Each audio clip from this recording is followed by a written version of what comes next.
Dr. Silva Peneda, um presidente de um órgão de concertação como o senhor, o órgão constitucional de concertação, tem aqui muita matéria para trabalho.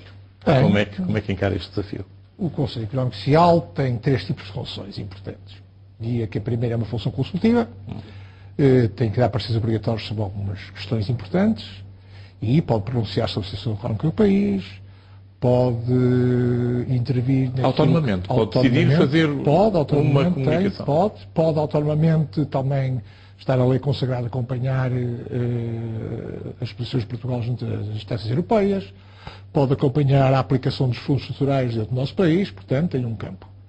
O que eu quero chamar a atenção é que não é o Presidente do SES que o faz, é o plenário do Conselho Económico e Social. E esse plenário é composto por instituições que representam um largo espectro da sociedade.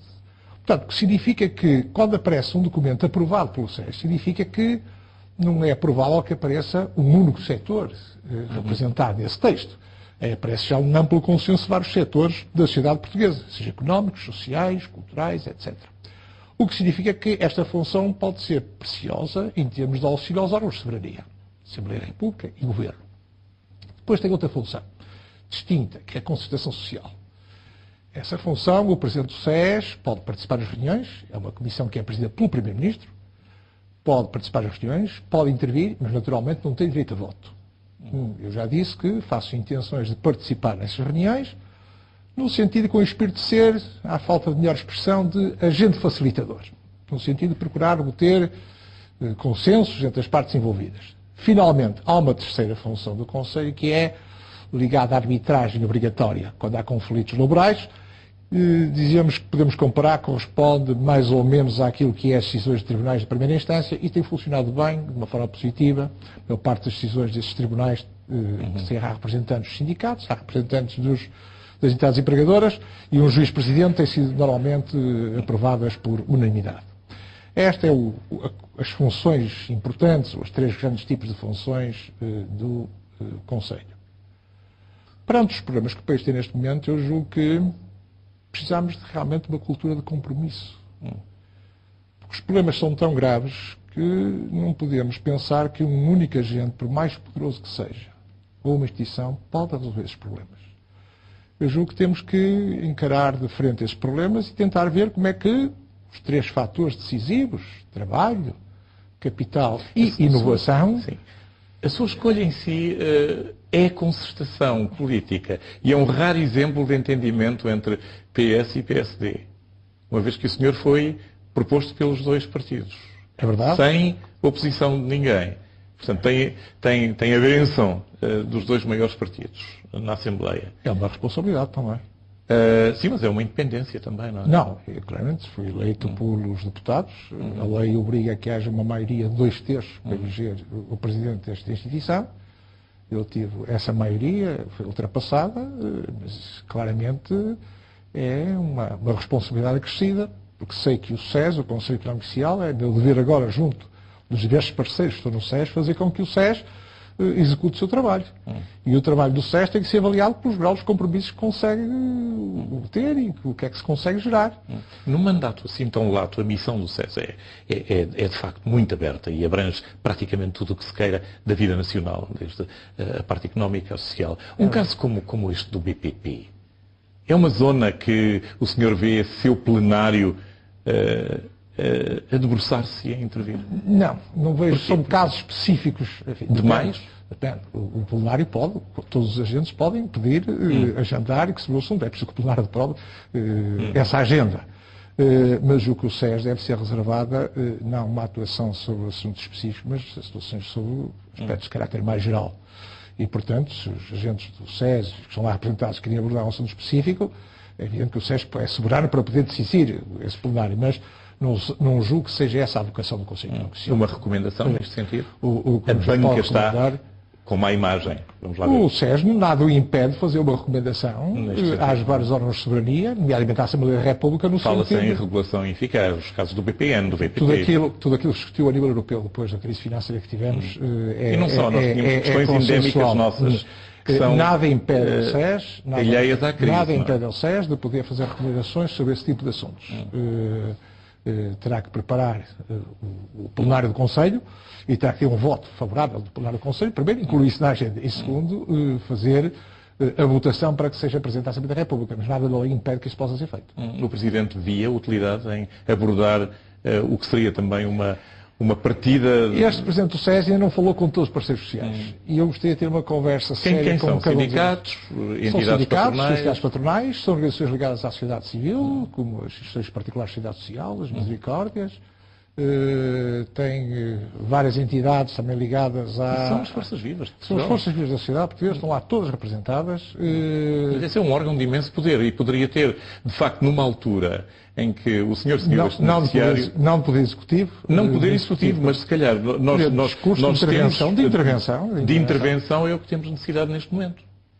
Eu julgo que em Portugal estamos longe de tirar partido daquilo que é a chamada concertação. Que seja normalmente a concertação em Portugal como algo que é feito um fogacho, resolve-se o problema e depois não se fala mais nisso. Eu acho que nós devemos ter na sociedade portuguesa um diálogo estruturado. Isto obriga a ter um plano de médio e longo prazo, em que a concertação não seja um assunto só para determinados momentos, mas seja um assunto, uma prática constante da nossa vida coletiva. É essa a minha exposição. É por uma exposição dos parceiros sociais e do Conselho, no sentido de fazer da concertação algo que seja algo permanente. Porque eu julgo que isto tem a ver muito com o problema da confiança na sociedade portuguesa. Eu tenho assistido aos seus programas, a coordena do Plano Inclinado.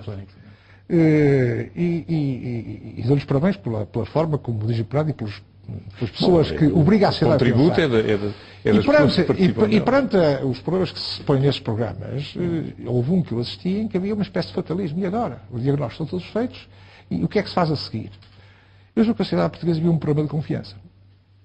E se o nosso grande problema é as contas públicas, é as contas com o exterior e é o desemprego, a solução parece-me clara e óbvia que tinha a ver com o aumento da nossa capacidade exportadora. Portanto, mais investimentos. Mais investimentos significa crédito disponível, mas também significa confiança naqueles que querem investir.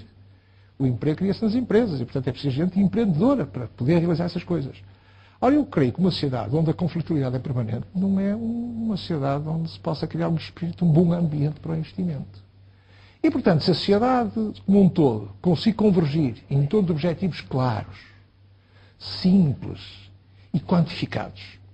Isto é muito importante, objetivos quantificados, porque eu acho que tudo que não é quantificado não é gerido, é difícil gerir. E se trabalho, capital, eu introduzo aqui, e a componente de inovação, convergir em torno deste tipo de objetivos, eu julgo que é possível fazer o que outros já fizeram também. A Suécia foi um país muito atrasado há uns tempos atrás e conseguiu dar a volta e hoje é tecnologicamente avançado. Eu não tenho razões nenhumas para pensar que Portugal não possa dar esse salto. Mas eu julgo que nós temos aqui um problema também cultural que é, eu costumo associar isto à imagem de uma orquestra. Nós em Portugal temos aqui uma debilidade, é que todos queremos ser solistas, ou maestros, ou maestrinas. E o desenvolvimento hoje é um problema que se tem que tocar em conjunto. Ou talvez não tenhamos sido maestros à altura? Não.